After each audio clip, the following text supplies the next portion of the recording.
10th second term 8th lesson தேசியம் காந்திய காலகட்டம்.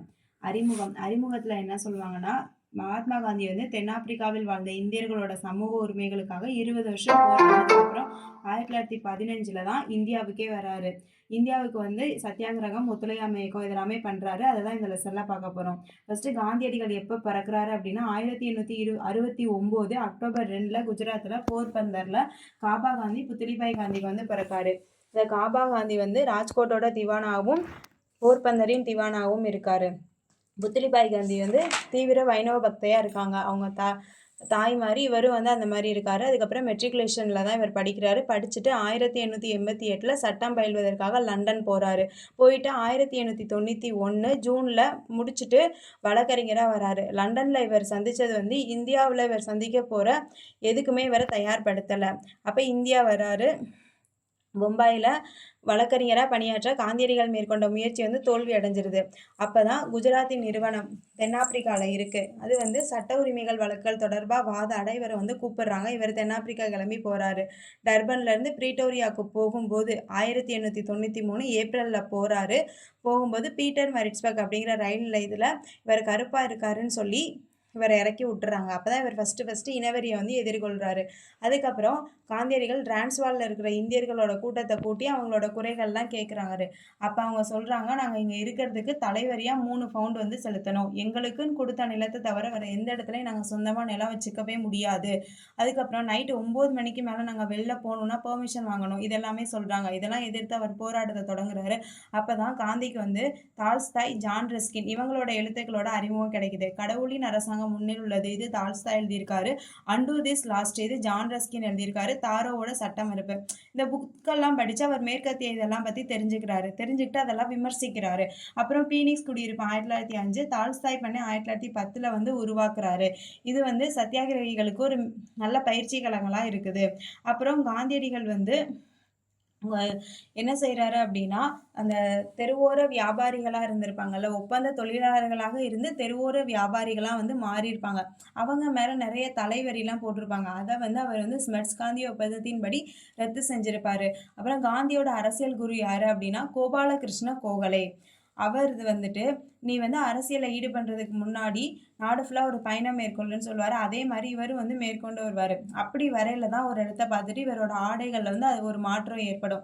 அதாவது கோட் சூட்டில் இருந்தவர் வேட்டிக்கு மாறுவார். அப்புறம் இங்கிலாந்துக்கு போவார். அங்கே வந்து போரில் பயன்படுத்துறதுக்காக அவசர ஊர்தி சேவைகள்லாம் இவர் வந்து வழங்குவார். அப்புறம் சம்பரான் சத்தியாகிரகம். இது வந்து பீகாரில் சம்பரான் அப்படிங்கிற ஒரு இடத்துல தீன் காதியா முறை வந்து ஃபாலோ பண்ணுவாங்க. அதாவது விவசாயிகள் அவங்களோட நிலத்தில் 20ல் 3 பங்கு வந்து இண்டிகோ பயிரிடணும் அப்படின்னு சொல்லுவாங்க. இதனால அவங்களுக்கு எந்த பெனிஃபிட்ஸும் இருக்காது. அதனாலும் பயிரிடணும்னு சொல்லி கட்டாயப்படுத்துவாங்க. அதனால அதை எதிர்த்து இவர் ராஜ்குமார் சுக்லா வந்து போராட்டம் பண்ணுவார். அதான் சம்பரான் சத்தியாகிரகம்.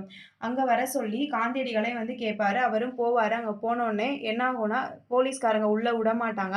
ஆனால் இவர் வந்து அதை எதிர்ப்பார். அதனால் இவருக்கு சப்போர்ட் பண்ணி நிறைய பேர் வருவாங்க. அங்கே தான் இவர் ஃபஸ்ட்டு ஒத்துழையாமை இயக்க செயல்முறை பாடத்தை கற்றுக்கொண்டதாக காந்தியடிகள் வந்து தெரிவித்தார். அதுக்கப்புறம் இந்தியாவோட குடியரசுத் தலைவராக வந்த ராஜேந்திர பிரசாத், வழக்கறிஞராக இருந்த பிரஜ் கிஷோர் பிரசாத் இவங்க எல்லாருமே இவருக்கு வந்து ஹெல்ப் பண்ணுவாங்க.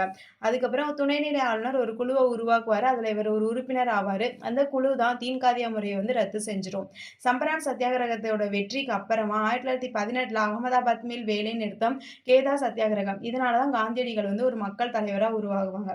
அதுக்கப்புறம் ரவுலட் சத்தியாகிரகம் வரும். ரவுலட் சத்தியாகிரகம் என்னன்னா, முதல் உலகப் போர் முடிஞ்சதுக்கப்புறம் நமக்கு நிறையா செய்வாங்கன்னு சொல்லி மக்கள் எதிர்பார்த்துட்டு இருக்கையில தான் திடீர்னு ஆங்கிலேயர்கள் வந்து ரவுலட் சட்டத்தை வந்து போடுவாங்க. இது என்னன்னா, பிடி உத்தரவு இல்லாமல் யாரை வேணால் தூக்கி ஜெயிலில் போட்டுறது. இதனால் இதை எதிர்த்து போராட்டம் பண்ணணும்னு சொல்லி 1919 ஏப்ரல் 6 வந்து கருப்பு சட்டம் அப்படின்னு சொல்லி காந்தியடிகள் வந்து ஒரு கூட்டத்தை வந்து கூட்டி உண்ணாவிரதம் எடுத்து இதெல்லாம் பண்ணிக்கிட்டு இருப்பாரு. அது எங்கெங்கே நடக்கும்னா, பஞ்சாப், அமிர்தசரஸ், லாகூரில் நடக்கும்.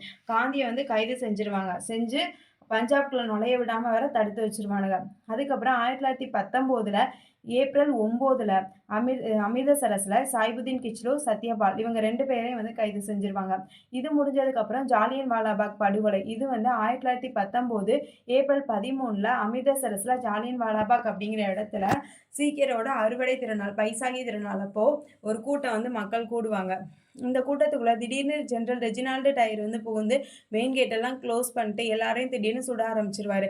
10 மினிட்ஸ் ஃபுல்லாக சுட்ட உடனே டோட்டலாக 379 பேர் வந்து இறந்தாங்க அப்படின்னு சொல்லுவாங்க. ஆனால் உண்மையில என்னன்னா 1000க்கும் மேற்பட்டவர் வந்து இறந்திருப்பாங்க. படைத்துறை சட்டம் அறிவிக்கப்பட்டு பஞ்சாப் குறிப்பாக அமிர்தசரஸ் மக்கள் எல்லாத்தையும் சவுக்கடி கொடுத்து தெருவுலலாம் தவள விடப்பட்டிருப்பாங்க.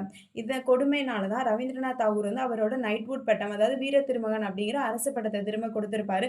காந்தியடிகள் வந்து ஹெய்சரி ஹிந்த் அப்படிங்கிற ஒரு பதக்கத்தையே திருப்பி கொடுத்திருப்பாரு. அடுத்து கிலாபத் இயக்கம். இது எப்போ வரும்னா ஃபர்ஸ்ட் உலக போர் முடிஞ்சதுக்கு அப்புறமா இஸ்லாமிய மத தலைவர், உலகம் முழுவதும் போற்றப்பட்ட துருக்கியோட கலீஃபாவை கடுமையாக நடத்தியிருப்பாங்க. அவருக்கு ஆதரவாக தான் இந்த கிலாபத் இயக்கம் வரும். இதை யார் ஸ்டார்ட் பண்ணுவானா மௌலானா முகமது அலி மற்றும் மௌலானா சௌகத் அலி. இது வந்து இந்து முஸ்லீம் ஒற்றுமைக்கு ஒரு காரணமாக இருக்கும் அப்படின்னு சொல்லி காந்தியும் வந்து இதுக்கு சப்போர்ட் பண்ணுவார்.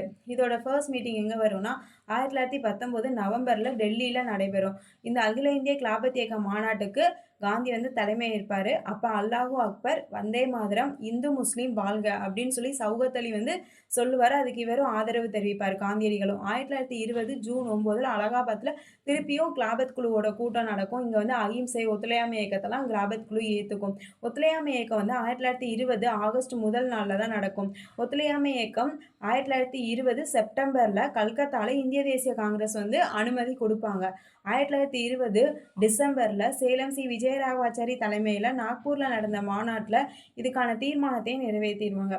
ஒத்துழையாமை இயக்கத்தோட கூறுகள் என்னென்ன அப்படின்னா பட்டங்கள் மற்றும் மரியாதை நிமித்தமான பதவிகள் அனைத்தையும் திரும்ப ஒப்படைப்பது, அரசின் செயல்பாடுகளில் ஒத்துழைக்காமல் இருப்பது, நீதிமன்ற வழக்குகளில் வழக்கறிஞர்கள் ஆஜராகாமல் இருப்பது, நீதிமன்றத்தில் இருந்த வழக்குகளுக்கு தனியார் மத்தியஸ்தியம் மூலமாக தீர்வு காண்பது, அரசு பள்ளிகளை குழந்தைகளும் அவற்றின் பெற்றோர்களும் புறக்கணிப்பது, 1919ஆம் ஆண்டு சட்டத்தின் கீழ் உருவாக்கப்பட்ட சட்டப்பேரவைகளை புறக்கணிப்பது, அரசு விருந்து நிகழ்ச்சிகள் மற்றும் இதர அரசு விழாக்களில் பங்கேற்பதில்லை என்ற முடிவு, குடிமைப்பணி அல்லது இராணுவ பதவிகளை ஏற்க மறுப்பது, அந்நிய பொருட்களின் புறக்கணிப்பு மற்றும் உள்ளூர் பொருட்களுக்கு ஊக்கம் தரும் சுதேசி இயக்கத்தின் கொள்கைகளை பரப்புவது.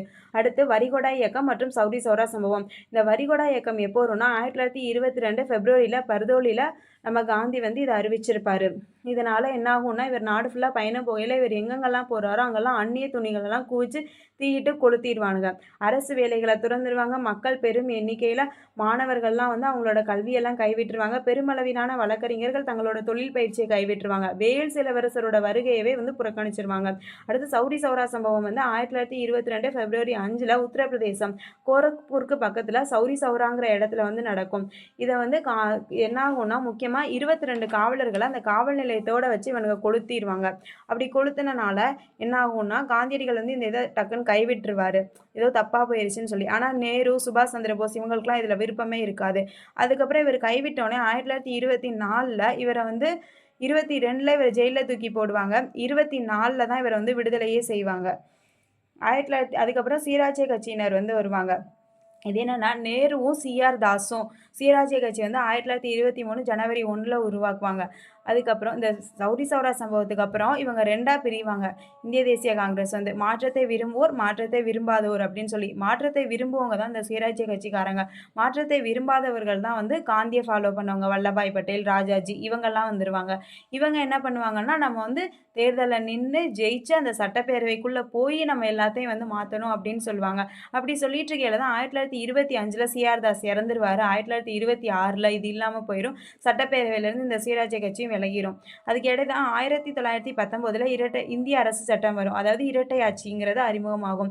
மாகாண அரசின் அதிகாரங்கள் ஒதுக்கப்பட்டது, மாற்றப்பட்டதுன்னு 2ஆக பிரியும். ஒதுக்கப்பட்டது எல்லாமே நம்ம ஆங்கிலேயர்கிட்ட போகும். நிதி, பாதுகாப்பு, காவல்துறை, நீதித்துறை, நிலவருவாய், நீர்ப்பாசனம். மாற்றப்பட்டது அப்படின்னா உள்ளாட்சி, கல்வி, பொது சுகாதாரம், பொதுப்பணி, வேளாண்மை, வனங்கள் மற்றும் மீன்வளத்துறை இது எல்லாமே நம்மள்கிட்ட வரும். அதுக்கப்புறம் 1935 மாகாண சுயாட்சி அறிமுகம் செய்யப்பட்ட பிறகு இந்த முறை முடிவுக்கு வந்தது. அப்புறம் காந்தியடிகளோட ஆக்கப்பூர்வ திட்டம் இது என்னன்னா காதி இயக்க மேம்பாடு, இந்து முஸ்லீம் ஒற்றுமை, தீண்டாமை ஒழிப்பு, இதில் தான் இவர் வந்து கவனம் செலுத்துவார். அப்போ காங்கிரஸில் இருக்கிறவன் கண்டிப்பாக கதர் உடுத்தணும் அப்படிங்கிற ஒரு கட்டாயத்தை வந்து கொண்டு வருவார். 1920 எல்லாமே இந்து முஸ்லீம்கிடையே நிறைய பிரச்சனை வரும். இப்போ இந்து மகாசபை வந்து பண்டித மதன் மோகன் மாளவியா தலைமையில் வளர்ந்துட்டு வரும். முஸ்லீம் லீக் அலி சகோதரர்கள் தலைமையில் வளர்ந்துட்டு வரும். இந்த டைமில் இவர் வந்து 1924 ஜெயிலிருந்து வெளில வந்து 21 நாள் உண்ணாவிரதம் இருப்பார். எல்லாரும் ஒன்று சேரணும் அப்படிங்கிறதுக்காக. முகமது அலி ஜின்னாவும் காந்தியடிகளோட சப்போர்ட் பண்ணிட்டு தான் இருப்பார் இந்து முஸ்லீம் ஒற்றுமைக்காக. அடுத்து சைமன் குழு புறக்கணிப்பு. இது எப்போ வரும்னா 1927 நவம்பர் 8 வரும். சைமன் குழு புறக்கணிப்பு அதாவது நம்மளோட இந்திய அரசியல் சாசன சீர்திருத்தங்களுக்காக இந்திய சட்டப்பூர்வ ஆணையத்தை நியமிக்க ஆங்கில அரசு அறிவித்தது. அதில் அந்த சைமன் குழுவில் நம்மளை 7 பேர் இருப்பாங்க. அதில் இந்தியர்கள் யாருமே கிடையாது. நம்மளோட அரசியல் இதை எழுதுறதுக்கு நம்ம யாருமே இல்லாமல் ஆங்கிலேயர்களே ஃபுல்லாக இருக்காங்க அப்படின்னு சொல்லி அதை நம்ம எல்லாருமே வந்து இந்தியர்களை எல்லாம் எதிர்ப்பாங்க. அதான் சைமனே திரும்பிப்போ அப்படின்னு சொல்லுவாங்க அவங்க உள்ளே வந்தோடனேயே. அப்போ லாலா லஜபதி ராய் வந்து ரொம்ப மோசமாக காயமடைந்து இந்த போராட்டத்தில் அவர் கொஞ்ச நாளைக்கு அப்புறம் இறந்துருவார். அப்புறம் தான் நேரு அறிக்கை வரும். நீங்கள் வந்து எங்களுக்கு எழுத வேணாம், நாங்களே எழுதிக்கிறோன்னு சொல்லி 1928 அனைத்து கட்சி மாநாடு நடத்தி மோதிலால் நேரு தலைமையில் வந்து ஒரு வரைவு குழு வந்து உருவாக்குவாங்க. அப்போ தான் நேரு அறிக்கை வந்து அதில் கொண்டு வருவாங்க. அதில் என்னென்ன சொல்லுவாங்கன்னா, இந்தியாவுக்கு தன்னாட்சி பகுதி என்ற டொமினியன் தொகுதி, மத்திய சட்டப்பேரவை மற்றும் மாகாண சட்டப்பேரவைகளுக்கு கூட்டு மற்றும் கலவையான வாக்காளர் தொகுதியுடன் தேர்தல் நடைபெறுவது, மத்திய சட்டப்பேரவை மற்றும் முஸ்லிம்கள் சிறுபான்மையினராக உள்ள மாகாண சட்டப்பேரவைகளில் முஸ்லிம்களுக்கு இடஒதுக்கீடு, அதேபோல் இந்துக்களுக்கு அவர்கள் சிறுபான்மையினராக உள்ள வடமேற்கு எல்லை மாகாணத்தில் இடஒதுக்கீடு, பொது வாக்களிப்பு முறையும் அடிப்படை உரிமைகளும் வழங்கப்படுவது, மத்திய சட்டப்பேரவையில் இடஒதுக்கீடு வழங்குவது குறித்து சின்னா சட்ட திருத்தத்தை கொண்டு வந்தார். இப்போதான் வந்து இவர் என்ன கேட்பார்னா 3/1 பங்கு இடஒதுக்கீடு கொடுங்கன்னு கேட்பார். ஆனால் தேஜ் பகதூர் சாப்ரு என்ன சொல்றாரு, இதெல்லாம் பெரிய மாற்றத்தை தராதுன்னு சொல்றாரு. அது மட்டும் இல்லாமல் இவரோட 14 அம்ச திட்டத்தையும் வந்து தோல்வியில தான் போய் முடியும். இதனால ஜின்னா வந்து கடுப்பாக என்ன பண்ணுவார், இந்து முஸ்லீம் ஒற்றுமையெல்லாம் கைவிட்டுட்டு எங்களுக்கு தனி நாடு கொடுங்கன்னு சொல்லி போராட ஆரம்பிச்சிருவாரு. அடுத்து முழுமையான சீராட்சியத்துக்கான போராட்டம் மற்றும் சட்டமறுப்பு இயக்க தொடக்கம். இது என்ன ஆகும்னா 1929 டிசம்பர்ல லாகூர் காங்கிரஸ் மாநாடு வந்து ஜவஹர்லால் நேரு தலைமையில் நடக்கும். அப்பதான் 1930 ஜனவரி 26 பூரண சுயராஜ்ய நாள் வந்து கொண்டாடுவாங்க. முழுமையான சுதந்திரம் வேணும்னு இதுக்கப்புறம் தான் கேட்க ஆரம்பிப்பாங்க. அப்புறம் உப்பு சத்தியாகிரகம் வரும். 1930 ஜனவரி 31 எங்களுக்கு இதெல்லாம் வந்து நிறைவேற்றி கொடுங்கன்னு சொல்லி காந்தி வந்து இர்வின் பிரபுட ஒரு லெட்டர் கொடுப்பார். என்னன்னா, ராணுவம் மற்றும் ஆட்சி பணி சேவைகளுக்கான செலவுகளை 50% வரைக்கும் குறைச்சிடணும், முழுமையான புறக்கணிப்பை அறிமுகம் செய்வது, அனைத்து அரசியல் கைதிகளையும் விடுதலை செய்வது, நில வருவாயை 50% குறைப்பது, உப்பு வரியை ரத்து செய்வதுன்னு சொல்லி அப்படிலாம் கேட்கும்போது அதெல்லாம் எதுவுமே நிறைவேறாது. அதனாலதான் உப்பு சத்தியாகிரகமே வரும். 1930 மார்ச் 12 78 பேர் வந்து வருவாங்க.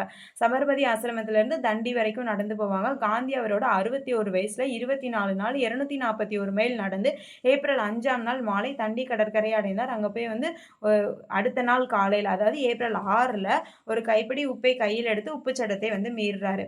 தமிழ்நாட்டில் அதே மாதிரி திருச்சி டு வேதாரண்யம் ராஜாஜி தலைமையில் வந்து போர்லாங்க. அதுக்கப்புறம் கேரளா, ஆந்திரா, வங்காளத்தில் இது மாதிரி நடக்குது. வடமேற்கு எல்லை மாகாணத்தில் கான் அப்துல் காபர் கான் வந்து இந்த இயக்கத்தை வந்து தலைமையேற்றார். செஞ்சட்டைகள் என்று அழைக்கப்பட்ட குடே கிட்மார்க்கர் இயக்கத்தை அவர் நடத்தினார். இந்த இயக்கத்தை அரசு இரும்பு கரம் கொண்டு ஒடுக்கியதில் பலர் பாதிப்படைந்தனர். ஆயுதம் ஏந்தாத சத்தியாகிரகிகள் மீது தாக்குதல் நடத்த காட்பாலி படையணி வீரர்கள் மறுத்துவிட்டனர். அதுக்கப்புறம் வந்து இந்த உப்பு சத்தியாகிரகத்தினால காந்தியை தூக்கி எரவடா ஜெயிலில் வந்து போட்டுருவாங்க. இந்த உப்பு சத்தியாகிரகத்தில் நிறைய பேர் அரெஸ்ட் பண்ணியிருப்பாங்க. இந்தியா சந்தித்த மக்கள் இயக்கங்கள்ல இது ரொம்ப பெருசு. 90,000-க்கும் மேற்பட்டோர் வந்து கைதாகியிருக்காங்க. அடுத்துதான் வனச்சட்டம் வரும். 1865 ஃபர்ஸ்ட் வனச்சட்டம் வரும். அதுக்கப்புறம் பழங்குடியினருக்காக போராடி இறந்தவர் யாருன்னா அல்லூரி சீதாராம ராஜு. அப்புறம் வட்டமேசை மாநாடு. இது எப்போ வரும், 1930 நவம்பர்ல லண்டன்ல ராம்சே மெக்டொனால்டு தலைமையில வந்து நடக்கும். இவன் என்ன சொல்லுவான், மாகாண சுயாட்சியுடன் கூடிய மத்திய அரசு பற்றிய யோசனையை அறிவித்தார். சிறுபான்மையினருக்கான தனித்தொகுதி வழங்குவது குறித்த பிரச்சனையில் சிக்கல் நீடித்தது. ஆனா இதுல எந்த ப்ராப்ளம் எதுவுமே வந்து நடந்திருக்காரு, எந்த முடிவும் எடுத்திருக்க மாட்டாங்க. ஏன் அப்படின்னா எல்லாருமே வந்து ஜெயிலில் இருப்பாங்க உப்பு சத்தியாகிரகத்தினால. அதனால என்ன பண்ணுவாங்க, காந்தியை வந்து விடுதலை செய்வாங்க. அப்ப விடுதலை செஞ்சு காந்தியர்வின் ஒப்பந்தத்தை வந்து போடுவாங்க. 1931 மார்ச் 5 காந்தியர்வின் ஒப்பந்தத்தை போட்டு இவர் வந்து 2வது வட்டமேசை மாநாட்டில் வந்து கலந்துக்குவார். 1931 செப்டம்பர் 7 அதுலயும் போய் எந்த முடிவுமே எடுக்க மாட்டாங்க. திருப்பி இவர் வெளில வருவார். வெளில வந்தோடனே 1932 ஜனவரி 4 இவரை தூக்கி உள்ள வச்சிருவாங்க. உள்ள வச்சு இதுல வந்து 4 மாத காலத்துக்குள் சுமார் 80,000 மக்கள் கைது செய்யப்பட்டனர். 1934 ஏப்ரல் மாதம் வரை நீடித்தது என்பதை இங்கே குறிப்பிட்டே ஆக வேண்டும். அதுக்கப்புறம் 1932 நவம்பர் 17 டிசம்பர் 24 வரைக்கும் 3வது வட்டமேசை மாநாடு நடக்கும். அதுக்கு இடையில 1932 ஆகஸ்ட் 16 வகுப்பாரி ஒதுக்கீடு வந்து சொல்லுவாங்க. அப்படி சொன்னோனே இது வந்து சரிப்படாது அப்படின்னு சொல்லி காந்தி வந்து உண்ணாவிரதம் இருப்பாரு. 1932 செப்டம்பர் 20ல. அப்ப வந்து காந்திக்கும், அம்பேத்கருக்கும் இடையில 1932 செப்டம்பர் 24ல பூனா ஒப்பந்தம் வந்து ஏற்படும். அதுல என்ன சொல்லுவாங்க அப்படின்னா, தனித்தொகுதிகள் பற்றிய கொள்கைகள் கைவிடப்பட்டன. மாறாக ஒடுக்கப்பட்ட வகுப்பு மக்களுக்கு இடஒதுக்கீடு வழங்கும் கூட்டுத் தொகுதிகள் பற்றிய யோசனை ஏற்கப்பட்டது. ஒடுக்கப்பட்ட வகுப்பினருக்கான இடங்கள் 71லிருந்து 148ஆக அதிகரிக்கப்பட்டது. மத்திய சட்டப்பேரவையில் 18% இடங்கள் ஒதுக்கப்பட்டன. தீண்டாமைக்கு எதிரான பிரச்சாரம். அதுக்கப்புறம் இதுல என்ன நடக்கும்னா, இவர் வந்து வார்தால இருந்த சத்தியாகிரக ஆசிரமத்துக்கு இவர் வந்து போவாரு. அதுக்கப்புறம் அரிஜினர்களுக்காக எல்லாம் போராட ஆரம்பிப்பாரு. போராடி தான் கோவில் நுழைவு நாள் வந்து 1933 ஜனவரி 8ஆம் நாள் அனுசரிப்பாங்க.